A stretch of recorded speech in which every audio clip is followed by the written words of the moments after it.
നമസ്കാരം. സുലൈമാനി വിത്ത് പിസ്തയുടെ മറ്റൊരു കളർഫുൾ എപ്പിസോഡിലേക്ക് എല്ലാ മാന്യ പ്രേക്ഷകർക്കും സ്നേഹപൂർവ്വം സ്വാഗതം. ഇന്ന് നമ്മളോടൊപ്പമുള്ള അതിഥി മലയാള വീഡിയോ ആൽബംസിലൂടെ നമ്മുടെ എല്ലാവരുടെയും മനസ്സ് കീഴടക്കിയ അല്ലെങ്കിൽ വിരഹത്തിന്റെ വിത്തുകൾ പാകിയ പ്രിയപ്പെട്ട ഗായകനാണ്. നമ്മുടെയൊക്കെ മനസ്സിൽ തങ്ങി നിൽക്കുന്ന ഒരു പിടി മികച്ച ഗാനങ്ങൾക്ക് ശബ്ദം നൽകുകയും അതിലൊക്കെ അഭിനയിച്ചുകൊണ്ട് മികച്ചൊരു അഭിനേതാവ് കൂടിയാണ് താനെന്ന് തെളിയിക്കുകയും ചെയ്ത അനുഗ്രഹീത കലാകാരൻ ശ്രീ സലീം കോടത്തൂരിനെ ഈ വേദിയിലേക്ക് സ്വാഗതം ചെയ്യുന്നു. നിങ്ങൾക്കായി സുലൈമാനി വിത്ത് പിസ്തയിലേക്ക്. നമസ്കാരം സലീം ക, വെൽക്കം ടു ദ ഷോ. ഈ ഒരു വേദിയിൽ ഒരുപാട് പ്രശസ്തരായ ഗായകർ വന്നിട്ടുണ്ട്, മറ്റ് പ്രമുഖരായ വ്യക്തികളൊക്കെ എത്തിയിട്ടുണ്ട്. അവരുടെയൊക്കെ വിശേഷങ്ങളും നമ്മൾ പരമാവധി ചോർത്തി എടുത്തിട്ടുണ്ട്. ഇനി സലീംക്കയുടെ ഊഴമാണ്. ഇപ്പോൾ ഞാൻ നേരത്തെ സൂചിപ്പിച്ച പോലെ നല്ലൊരു ഗായകനാണ്, അഭിനേതാവാണ്, സംഗീത സംവിധായകനാണ്, ഗാനരചയിതാവാണ്, എല്ലാ കഴിവുകളും ഒത്തുചേർന്നിട്ടുള്ള ഒരാൾ. പക്ഷേ എപ്പോഴാണ് എനിക്ക് അഭിനയത്തിലേക്ക് തിരിയാം, അല്ലെങ്കിൽ എനിക്ക് ഗാനരചനയാണ് കൂടുതൽ നല്ലത്, അല്ലെങ്കിൽ എനിക്ക് പാട്ട് പാടുന്നതാണ് കൂടുതൽ നല്ലത് എന്നൊക്കെ തോന്നിയ ആ ഒരു നിമിഷം ഉണ്ടല്ലോ, അതെപ്പോഴാണ്? ഞാൻ ഈ ഫീൽഡിൽ വരുന്നത് ഒരു രചയിതാവായിക്കൊണ്ടാണ്, ഗാനരചയിതാവായിക്കൊണ്ടാണ് വന്നത്. അറേബ്യൻ എന്ന ആൽബത്തിലൂടെയാണ് ഞാൻ എഴുത്തുകാരനായിട്ട് വന്നത്. പിന്നീട് ഒരുപാട് ഓസജന, കാത്തിരിപ്പാണിശന, അങ്ങനെ കുറേ ആൽബങ്ങൾക്ക് വേണ്ടി എഴുതി സംഗീതം ചെയ്തു. അതിനുശേഷം എൻ്റെ സ്വന്തം എന്ന വർക്കിലാണ് ഞാൻ ആദ്യമായിട്ട് പാടുന്നത്.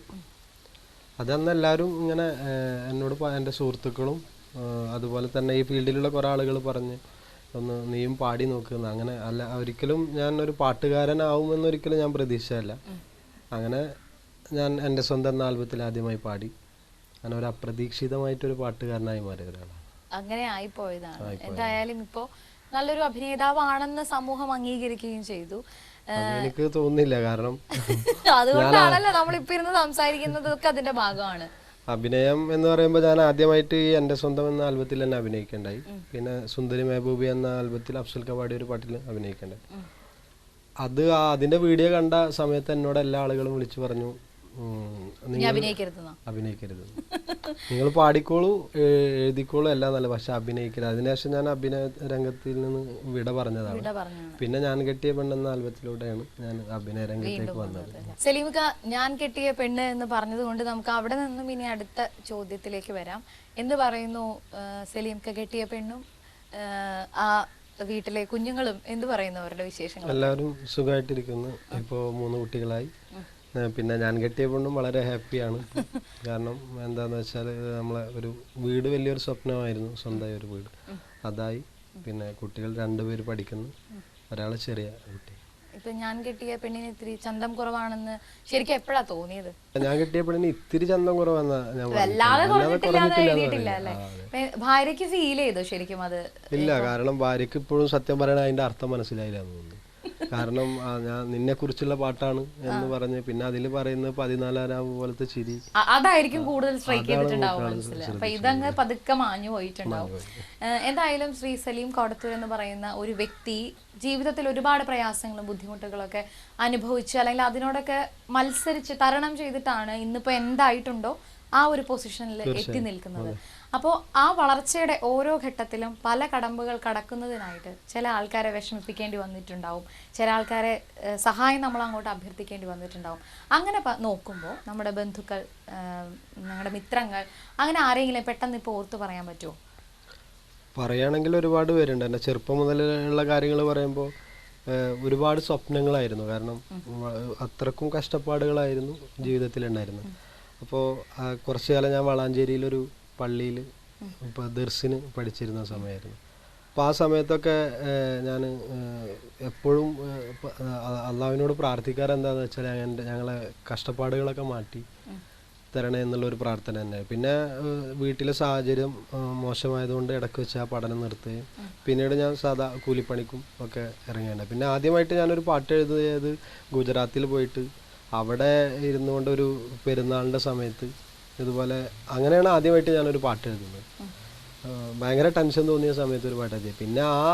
പിന്നെ ആ ഗുജറാത്തിൽ നിന്ന് തിരിച്ചു വന്നതിന് ശേഷം നാട്ടിൽ കുറേ സുഹൃത്തുക്കൾക്ക് ഇങ്ങനെ ഓരോ പാട്ടുകൾ ഉണ്ടാക്കിയിട്ട് കൊടുക്കും. പിന്നെ ഈ പാട്ട് എഴുതുന്നതിനോടൊപ്പം തന്നെ ഞാൻ നല്ല ലവ് ലെറ്ററും എഴുതുന്ന ഒരാളായിരുന്നു. അതെനിക്ക് പ്രത്യേകിച്ച് പറയേണ്ട ആവശ്യം ഉണ്ട്, ഇതിന് ശേഷം നമുക്ക് അതിലേക്ക് വരാം. അപ്പോൾ അതിലിടയ്ക്ക് ഒരുപാട് ആളുകളുണ്ട് എന്നെ ഹെൽപ്പ് ചെയ്തത്, ഈ ഫീൽഡിലോട്ട് കൊണ്ടുവന്ന ആളുകൾ. അപ്പോൾ ആദ്യമായിട്ട് ഞാൻ അറേബ്യൻ എന്ന ആൽബത്തിൽ നേരത്തെ പറഞ്ഞു, അതിലാണ് ആദ്യമായിട്ട് പാട്ട് എഴുതിയത്. അപ്പോൾ അത് ഷമീർ ടൈം പാസ് എൻ്റെ സുഹൃത്താണ്. അദ്ദേഹമാണ് എനിക്ക് ആദ്യമായിട്ടൊരു അവസരം എഴുതാനായിട്ടുള്ള അവസരം തന്നത്. പിന്നീട് കാത്തിരിപ്പാണ് ഷേന എന്ന് പറയുന്ന ആൽബത്തിൽ അഫ്സൽക്കാർക്ക് വേണ്ടിയിട്ട് ഓസജന എന്ന ആൽബത്തിലൊക്കെ എഴുതിയിരുന്നു. പക്ഷേ അതിൽ എല്ലാ സംഗീതം ഞാൻ തന്നെയായിരുന്നു നിർവഹിച്ചിരുന്നത്. പിന്നീട് പാട്ടുകാരനായിട്ട് എന്നെ റെക്കമെൻഡ് ചെയ്തതൊന്ന് അന്നത്തെ ആ എൻ്റെ സ്വന്തമൊക്കെ ഓർക്കസ്ട്രേഷൻ ചെയ്തിരുന്ന ബാബുക്ക, പിന്നെ എൻ്റെ ഒരു സുഹൃത്ത് ബഷീർ മാരാമറ്റും, ഇവരൊക്കെയാണ് എനിക്ക് വേണ്ടി അന്ന് പാടാൻ വേണ്ടി പ്രൊഡ്യൂസറോട് റെക്കമെൻഡ് ചെയ്തത്. അപ്പോൾ അവരോടൊക്കെ തന്നെ നല്ല കടപ്പാടുണ്ട്. പിന്നെ അങ്ങനെ അധികാരം പിണക്കേണ്ടിയൊന്നും വന്നിട്ടില്ല. പിന്നെ ഈ കുറച്ച് തിരക്കിലേക്കൊക്കെ മാറിപ്പോയപ്പോൾ കുറേ സുഹൃത്തുക്കളെ മിസ് ചെയ്യാൻ തുടങ്ങി. അതിൽ ചില ആളുകൾക്ക് പിണക്കുണ്ടാകും. പിന്നെ എന്നെ അടുത്തറിയുന്ന സുഹൃത്തുക്കൾക്ക് എൻ്റെ തിരക്കുകളും എൻ്റെ ഈ ഫീൽഡിനെ കുറിച്ചുള്ള തിരക്കുകളൊക്കെ അറിയുന്നത് കൊണ്ട് അവരെല്ലാം അത് അഡ്ജസ്റ്റ് ചെയ്യുന്നുണ്ട്. ഇപ്പം ഞാൻ ഓർക്കുന്നു, ഒരിടയ്ക്ക് 1-2 സ്റ്റേജ് പ്രോഗ്രാമുകളിൽ പറഞ്ഞത് വിരഹഗായകൻ ശ്രീ സലീം കോടത്തൂർ എന്നാണ്. പല വീഡിയോ ആൽബങ്ങളിലും നമ്മൾ കണ്ടിട്ടുള്ളത് അവസാനം എന്തെങ്കിലും ഒരു മാരക രോഗം വരുന്നു, അല്ലെങ്കിൽ ഒരു ആക്സിഡന്റ് സംഭവിക്കുന്നു, ഒരു ഡെത്ത് വരുന്നു, ഒരു മരണം അവിടെ സംഭവിക്കുന്നു, അല്ലെ? ജീവിതത്തിൽ എപ്പോഴും ഒരു യാഥാർത്ഥ്യമാണ്, മരണം എപ്പോൾ വേണമെങ്കിലും ഉണ്ടാവും. പക്ഷെ ഈ കഥാപാത്രങ്ങളിലൂടെ ഈ മരണത്തെ എടുത്തെടുത്ത് കാണിക്കുന്നതിൽ എന്തെങ്കിലും നിഗൂഢ ലക്ഷ്യങ്ങളുണ്ടോ? അങ്ങനെ ഒന്നുമില്ല. കാരണം ഞാൻ ആദ്യമായിട്ട് ഞാൻ കെട്ടിയ പെണ്ണ് എന്ന ആൽബത്തിലാണ് ഭാര്യ മരിക്കുന്ന ഒരു സീൻ കൊണ്ടുവന്നത്. അപ്പോൾ അത് കണ്ടപ്പോൾ എല്ലാ ആളുകളും പറഞ്ഞു അത് ഭാര്യ മരിച്ചെന്നറിഞ്ഞപ്പോൾ വളരെ ടെൻഷനായി പോയി. അപ്പോൾ എനിക്ക് തോന്നി ഇത് ജനങ്ങളെ ടെൻഷൻ അടുപ്പിച്ചത് കൊണ്ടാവും വീണ്ടും അത് കാണുന്നത്. പിന്നെ ഒരാൽബത്തിൽ ഞാൻ മരിക്കുന്നതായിട്ട് ഇവർ കൂട്ടുകാർ എന്ന ആൽബത്തിൽ ചെയ്തു. പിന്നെ ഞാൻ അഭിനയിക്കാൻ പോകുന്ന എല്ലാത്തിലും ആരെങ്കിലും ഒരാൾ മരിക്കണം. ഇപ്പൊ എന്റെ സത്യം പറയുകയാണെങ്കിൽ ഇപ്പൊ അടുത്ത അഭിനയിച്ച ഒരാൽബത്തിൽ ആരെങ്കിലും ഒരാൾ മരിക്കുക ചാൻസ് ഇല്ലാത്ത ഒരാൽബം ഇല്ല. ഇപ്പൊ എന്റെ വലിയ ആഗ്രഹം എന്താന്ന് വെച്ചാൽ ഒന്ന് ചിരിച്ചുകൊണ്ടൊക്കെ അഭിനയം. ഇപ്പൊ എനിക്ക് ഇപ്പൊ ഷാഫിക്കായാലും താജിക്കായാലും എന്നെ പറയാറ് ആൽബത്തിലെ വീട് നാഗവള്ളി എന്ന്. കാരണം ഞാൻ പാടുന്ന പാട്ടും സങ്കടം, അഭിനയിക്കുന്നതും സങ്കടം, എല്ലാം സങ്കടം. സ്റ്റേജിൽ വരുമ്പോ ആൾക്കാർ ഇപ്പൊ പബ്ലിക് സ്റ്റേജ് ഷോയിലാണെങ്കിൽ ആൾക്കാർ റെക്കമെൻഡ് ചെയ്യുന്നതും സലീംക്ക് ഒരു വിരഹഗാനം പാടൂ എന്നാണ്, അല്ലെങ്കിൽ ഒരു അടിപൊളി പാട്ടെന്ന് സലീംക്ക് വരുമ്പോ സ്റ്റേജിൽ പറഞ്ഞു ഞാൻ കേട്ടിട്ടില്ല. എപ്പോഴും പറയുന്ന ഒരു ഞാനാണ് ഒരു അടിപൊളി പാട്ട്, പഴയ മാപ്പിള പാട്ടൊക്കെ പാടാൻ തയ്യാറായാലും എന്നോട് അവിടെയുള്ള ആളുകൾ പറയും നിങ്ങളെ മനസ്സിന്റെ മണിയാർ, അല്ലെങ്കിൽ നിങ്ങളെ ഞാൻ കെട്ടിയ പെണ്ണ്, ഇതൊക്കെ പാടാനാ ഞങ്ങൾ അത് കേൾക്കാനാണ് ഞങ്ങൾ വന്നിട്ടുള്ളത്. അതുകൊണ്ട് ആ പാട്ടുകളൊക്കെ മതി എന്ന് പറയുന്നത്. എന്തായാലും ഒരു ആൽബം ഡയറക്റ്റ് ചെയ്യുമ്പോഴാണോ, ഒരു പാട്ട് പാടുമ്പോഴാണോ, അതിൽ അഭിനയിക്കുമ്പോഴാണോ, ഇതൊക്കെ വർക്ക് ചെയ്തിട്ടുള്ള ഒരു പ്രോജക്റ്റ് സ്വയം അഭിനയിച്ച് പ്രതിഫലിപ്പിക്കുമ്പോഴാണ് കൂടുതൽ റിസ്ക് ഉള്ളത്? എപ്പോഴാണ് റിസ്ക് തോന്നിയിട്ടുള്ളത്? സത്യം പറയുന്നതിൽ ഞാൻ പറയാറുണ്ട്, അഭിനയിക്കൽ കുറച്ച് റിസ്ക് ഉള്ള സംഭവം തന്നെ. കാരണം കുറെ ആളുകൾക്ക് മുമ്പിൽ നിന്നിട്ട് അഭിനയിക്കണം, നമ്മുടെ നവരസങ്ങൾ മുഴുവൻ പുറത്തേക്ക് കൊണ്ടുവരണം. പിന്നെ നമ്മളതിൽ എന്തെങ്കിലും പാളിച്ചകൾ വന്നാൽ ഡയറക്ടറിൽ നിന്ന് ചീത്തയാക്കുന്നു. സ്റ്റുഡിയോയിൽ ഇപ്പോൾ ആരെയൊന്നും നമുക്ക് റെക്കോർഡിങ് സമയത്ത് ചീത്തൊന്നും കേൾക്കാം. എന്ത് ജോലിക്കായാലും അതിൻ്റെതായ റിസ്കുകളുണ്ട്. അപ്പോൾ ഇതാണ് ഈ വിഷയത്തെക്കുറിച്ച് പറയാനുള്ളത്. ഈ മുമ്പത്തെ കാലത്തിലേക്ക് വരുമ്പോൾ ഒരു സൂചന പോലെ നേരത്തെ പറഞ്ഞു, ലവ് ലെറ്റേഴ്സ് കുറെ എഴുതിയിട്ടുണ്ടെന്ന്. സാധാരണ നമ്മൾ സ്കൂളിൽ പഠിക്കുമ്പോൾ കുറച്ച് പ്രായമുള്ള ഒരു വ്യക്തി, അല്ലെങ്കിൽ കുറെ തോറ്റ് പഠിച്ച ഒരാൾ നമ്മളുടെ കൂടെ ഉണ്ടെങ്കിൽ, അല്ലെങ്കിൽ കുറച്ചും കൂടി എക്സ്പീരിയൻസ്ഡ് ആയിട്ടുള്ള ഒരാൾ സ്കൂളിൽ ഉണ്ടെങ്കിൽ സ്വാഭാവികമായിട്ട് നമ്മൾ അവരെ സമീപിക്കും ലവ് ലെറ്റർ എഴുതാനോ. അത്തരത്തിലുള്ള ഒരു ലവ് ഡോക്ടറായിട്ട് നമ്മൾ അവരെ പലപ്പോഴും പരിഗണിക്കാറുണ്ട്. സലീംക്കൊക്കെ അങ്ങനെ എന്തെങ്കിലും എക്സ്പീരിയൻസ്? എന്താന്ന് വെച്ചാൽ എൻ്റെ ഉമ്മ എപ്പോഴും പറയാറുണ്ട്, ഞാൻ അന്ന് ആ പ്രണയിച്ച് നടക്കുന്ന കാലത്തൊക്കെ അവനെ ആള് ശരിയല്ല. കാരണം അവൻ പ്രസവിച്ച് എൻ്റെ കയ്യിലേക്ക് തരുന്ന സമയത്ത് സിസ്റ്ററെ കണ്ണടിച്ച ആളാന്ന് എന്നെ പറയാറുണ്ട് എൻ്റെ അമ്മ. അങ്ങനെ പറയുന്നത്. പിന്നെ അതിനുശേഷം പിന്നെ ഞാൻ ഒരു ലവ് ലെറ്റർ, എൻ്റെ ലവ് ലെറ്റർ അവിടെ പിടിച്ചപ്പോൾ അത് മൊത്തം ഫ്ലാഷ് ആയിരുന്നു. പക്ഷെ ആ ലവ് ലെറ്റർ നല്ല അവിടെ എല്ലാവർക്കും ഇഷ്ടപ്പെട്ട ലവ് ലെറ്റർ. അപ്പോൾ എല്ലാ സുഹൃത്തുക്കളും എന്നോട് പറയും, ഇന്നാളെ ഞാൻ പിന്നെ കുറെ ആയി നടക്കുന്ന നീ ഒരു ലവ് ലെറ്റർ. അപ്പോൾ ഒരു കാര്യം ഉറപ്പായിരുന്നു, ഞാൻ എഴുതി കൊടുത്ത ലവ് ലെറ്റർ വായിച്ചാലൊക്കെ അവര് റൂട്ട് ആവാറുണ്ട്. അപ്പൊ അങ്ങനെ കുറെ ചെലവും വാങ്ങിയിട്ടുണ്ട്.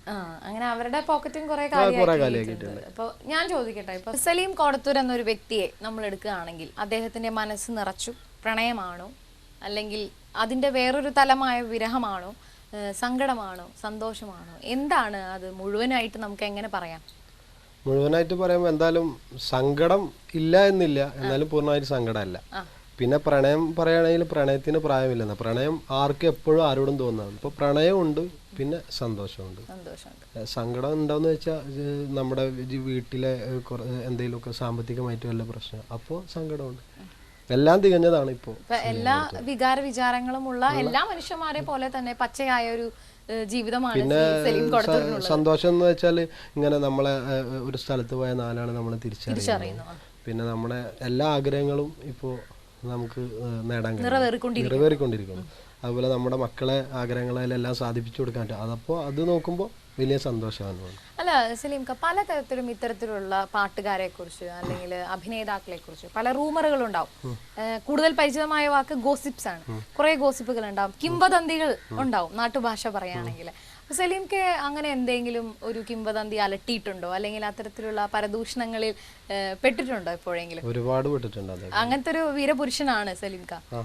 കൂടുതലാള് എന്താന്ന് വെച്ചാല് പലരും പലതും പറയുന്നു, പല സ്ഥലത്തും പല ഇതിലാ പറയുന്നു. എന്നാലും അവിടെ അവസാനം വരുന്ന വാക്ക് സലീം കൊടത്തൂർ എന്ന് തന്നെയാണ്. അപ്പൊ അത് കേൾക്കുമ്പോൾ നമുക്ക് ഒരു തരത്തിൽ ഒരു പ്രശസ്തി തന്നെയാണ് അല്ലെ, പേര് പരക്കുന്നു എന്ത് തന്നെ ആയാലും അതൊരു വിജയമായിട്ട് കണക്കാക്കും. പലതരത്തിലുള്ള ആൾക്കാർ. പിന്നെ ഞാൻ മനസ്സിലാക്കുന്ന എന്തൊക്കെ ഗോസിപ്പുകൾ ഉണ്ടായാലും ശരി, എൻ്റെ ഭാര്യ, എൻ്റെ വീട്ടുകാര്, എൻ്റെ സുഹൃത്തുക്കൾ, എന്നെ ഈ ഫീൽഡിലുള്ള ഞാൻ സഹോദരന്മാരെ പോലെ കാണുന്ന ഒരുപാട്, അവർക്കൊക്കെ എന്നെ അറിയാം യഥാർത്ഥത്തിൽ സലീം കൊടത്തൂർ എന്താണ്.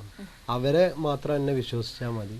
പിന്നെ എന്നെ ഇഷ്ടപ്പെടുന്ന കുറച്ച് ആളുകൾ, അവർ മറ്റുള്ളവരെന്തും വിമർശകരെന്തും പറഞ്ഞോട്ടെ, അതെനിക്ക് ബാധിക്കുന്നതല്ലാന്ന് എൻ്റെ കൂടെ ദൈവം ഉണ്ട് എന്നുള്ളൊരു വിശ്വാസമുണ്ട്. അതുകൊണ്ട് ഞാൻ മറ്റൊന്നിനോടും അങ്ങനെ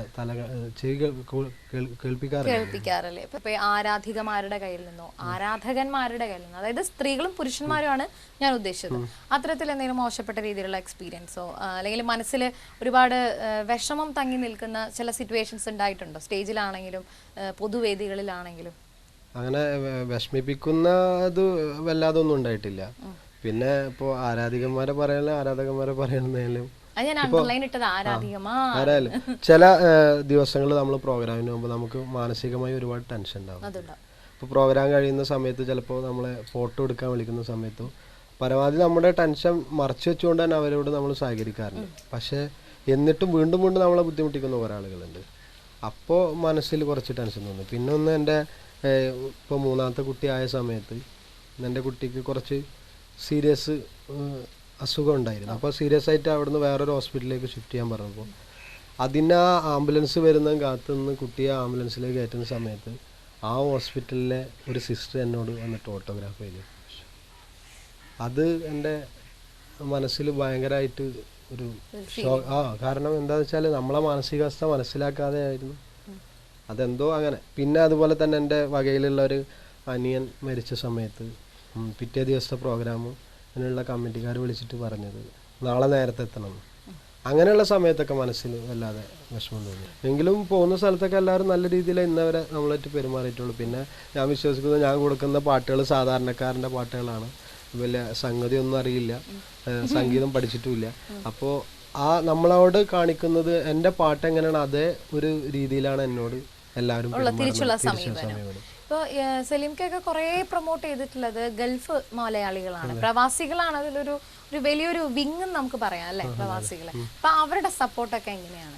വളരെ നല്ല സപ്പോർട്ടാണ്. കാരണം ഗൾഫിലുള്ള സുഹൃത്തുക്കളൊക്കെ വിളിച്ചാൽ പറയും ഇന്ന പാട്ടുകളൊക്കെയാണ്, നിങ്ങളുടെയൊക്കെ പാട്ടുകളാണ് ഞങ്ങൾക്കൊരു ഒരാശ്വാസം. ഇപ്പോൾ നിങ്ങളുടെ പാട്ടുകൾ, അല്ലെങ്കിൽ ഷാഫിക്കായുടെ പാട്ടുകൾ, താജിക്കായുടെ പാട്ട്, ഇങ്ങനെയുള്ള കുറേ ആളുകളുടെ പാട്ടുകളാണ് ഞങ്ങൾക്ക്. അത് കേൾക്കുമ്പോൾ വളരെയധികം സന്തോഷം തോന്നാറുണ്ട്. കാരണം നമ്മളേതായ അനുഭവങ്ങളും അല്ലെങ്കിൽ നമ്മുടെ സുഹൃത്തുക്കളേതായ അനുഭവങ്ങളും പാടിയപ്പോൾ അത് മറ്റുള്ളവർക്കൊരു സാന്ത്വനം കിട്ടുന്നുണ്ടെങ്കിൽ തീർച്ചയായും നമുക്ക് അഭിമാനിക്കാമല്ലോ. അപ്പോൾ വളരെ നല്ല പ്രോത്സാഹനമാണ്.